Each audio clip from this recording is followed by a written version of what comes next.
So, when you don't know how to do something, how to fix something, or how something works, what do? Ask a teacher? Ask your parents? Ask your friends? Ask someone you really know and trust? No! You go to the internet and ask some randos. But I'm not talking about creeps here, I hope. No, I mean the people of the internet! You know, those people who make how-to videos. Because chances are, if you're trying to figure out something, someone on the internet has already figured it out for you. Things like, how do I unsend a text? No. How do I do a winged eyeliner? How do I get rid of the zit by Friday night? How do I get out of gym class? How do I screen cap Snapchat without getting caught? They'll never know. But then there are things in life that don't have an easy fix, that don't have a simple solution, that don't have a how-to video. Things like what to do when you have problems with family, or when it seems like you have no control in your life, or what to do when someone has done something to you. I mean, clearly, they gotta go. The truth is, there's a lot of life that doesn't have a solution you can just find online. So how do you know what to do when you don't know what to do?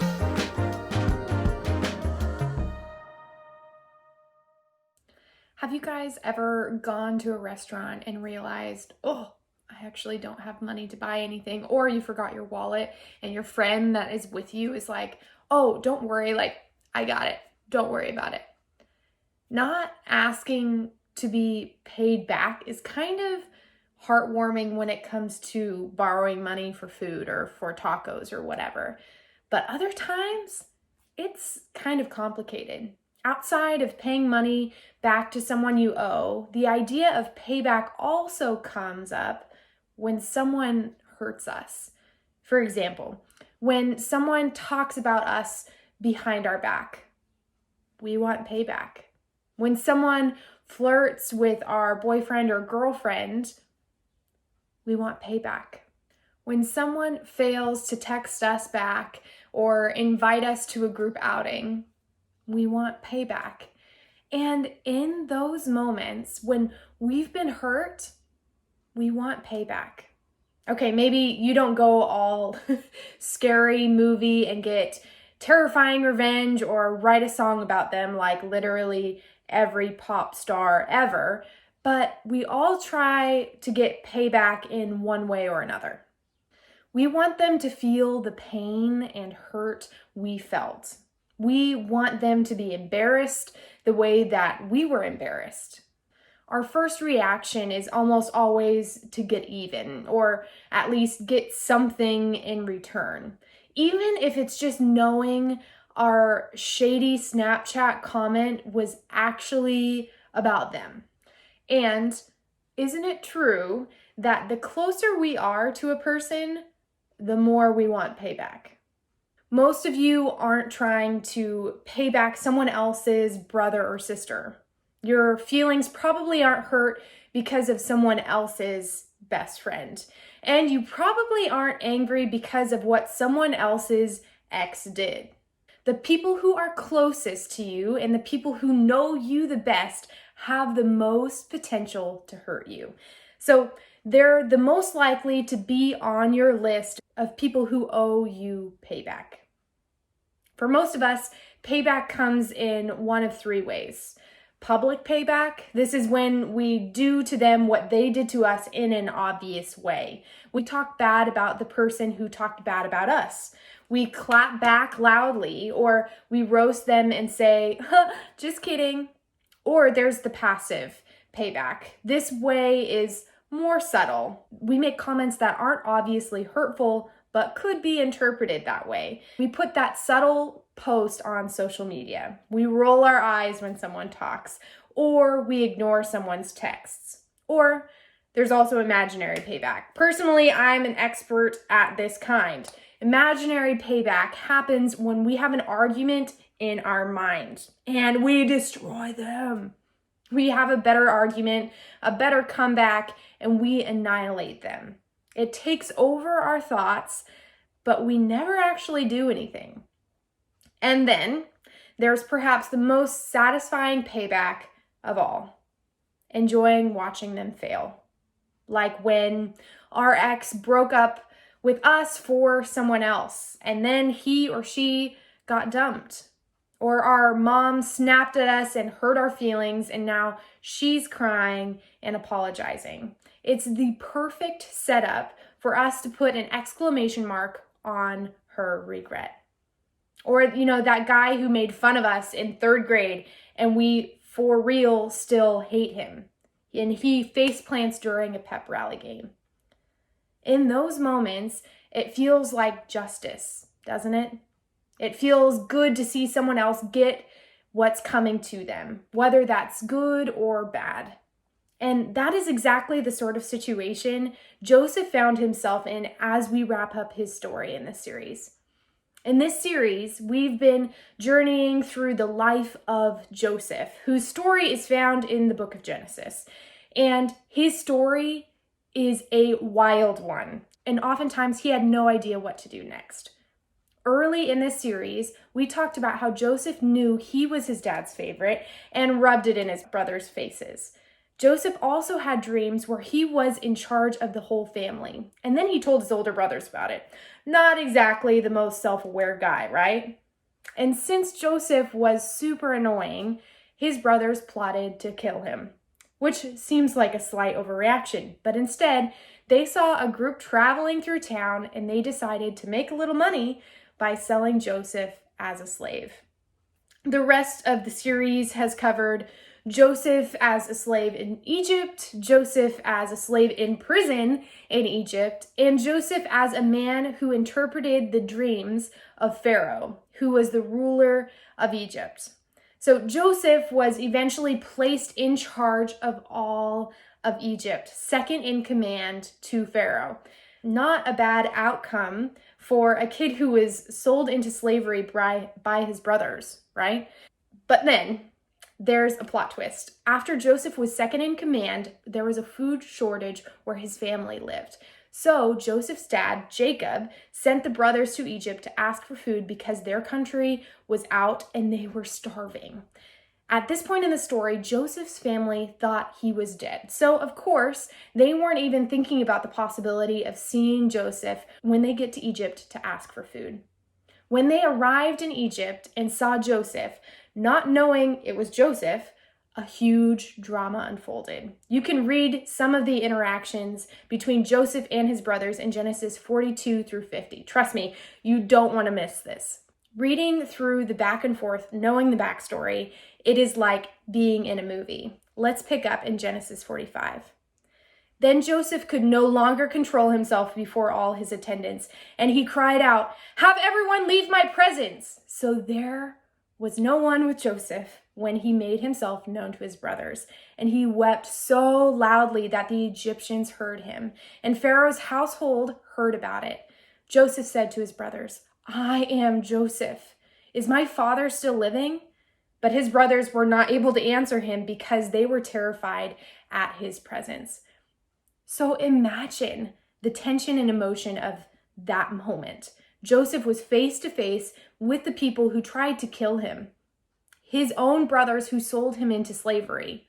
The same brothers who ironically now were asking for help. This was a get what's coming to you moment in its finest. Everything was set up perfectly. Payback was dropped in Joseph's lap.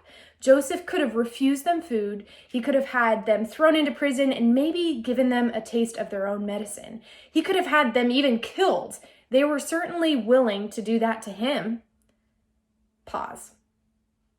What would you do? I mean, don't say it out loud, but in your own head, be honest with yourself. What would you have done with all the power to hurt the people who had hurt you the most? Honestly, I don't know. As the story continues, Joseph asked his brothers to walk over and stand close to him. You can imagine the terror the brothers felt in that moment. And Joseph said this, "I am your brother Joseph, the one you sold into Egypt. And now do not be distressed and do not be angry with yourselves for selling me here, because it was to save lives that God sent me ahead of you. For 2 years now, there has been a famine in the land, and for the next 5 years, there will be no plowing and reaping. But God sent me ahead of you to preserve for you a remnant of earth and to save your lives by a great deliverance." Now, there's only one reason Joseph could have responded the way that he did. He didn't try to get payback because he had already let go of the idea of revenge. He had already done the hard work of forgiveness. How do we know that? Because Joseph could look in the eyes of the ones who had caused him the most grief and care about how they were feeling. When Joseph said, "Do not be distressed and do not be angry with yourselves for selling me here," he was acknowledging their wrong and his hurt without creating more hurt. Only a healed person could do this. Only someone who had forgiven could do this. Joseph chose forgiveness over payback. And we see that in the moment when he had the greatest opportunity for revenge, somewhere between being sold into slavery and being reunited with his brothers, Joseph did the hard work of giving his hurt to God and allowing God to be the central in his healing. That's why Joseph was quick to acknowledge God in the area where his brothers had caused him the most pain.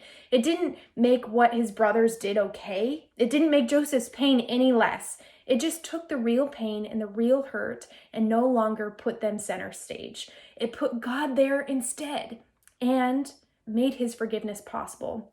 Forgiveness was not only for the brothers, it was for the freedom of his own pain too. Joseph went on to tell his brothers to go get their father and move the entire family to Egypt because the famine would continue. Without making this move, his family would suffer, and this is what happened. And he kissed all his brothers and wept over them. Afterward, his brothers talked with him. So that may be the only thing better than payback. Reconciliation. This is where we see God do the impossible in a relationship, bring peace when there has only been hurt, all because of forgiveness. When it comes to other people hurting us, we too have the opportunity to choose something better than payback. In fact, here's a simple way to remember it. When you don't know what to do, pursue peace instead of payback. When you pursue peace, you fight for the relationship, in other words. You can't fight to win, to be right, to make a point, or you can fight the urge for payback and pursue peace. But you can't have both. Joseph preserved his relationship with all of his brothers because he chose peace. And he was only able to do that because he fought for forgiveness. And he was only able to forgive with the help of God. Joseph didn't have a superpower that allowed him to do this. He just had the determination to do the work peace required and an understanding of God at work in his situation, which means you and I can do this too. When you pursue peace, you lay down your right to get payback. You let go of revenge. You say goodbye to your desire to get even. Instead, you choose the path of forgiveness. You choose God's story of reconciliation instead of your own story of payback and revenge. This is easier said than done, and something you may have to work at daily. But the ultimate benefit is for you. You not only have peace with them, you have peace in you.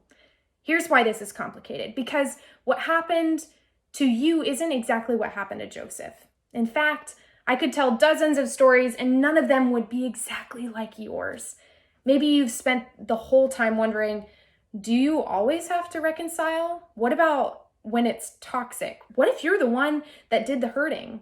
Each of us have unique and complicated situations, and figuring out what it looks like to pursue peace isn't easy. We want you to talk about what this really looks like for you in your real life with your real friends and with your real family. So if you want to talk about what this may look like for you, please reach out to us. We would love to have a conversation about it. So as you head out, think about what you have the power to do when it comes to pursuing peace. What do you need to decide? Who do you need to forgive? What offense do you need to bring to God? He can do incredible things in your story that you may not even be able to imagine yet.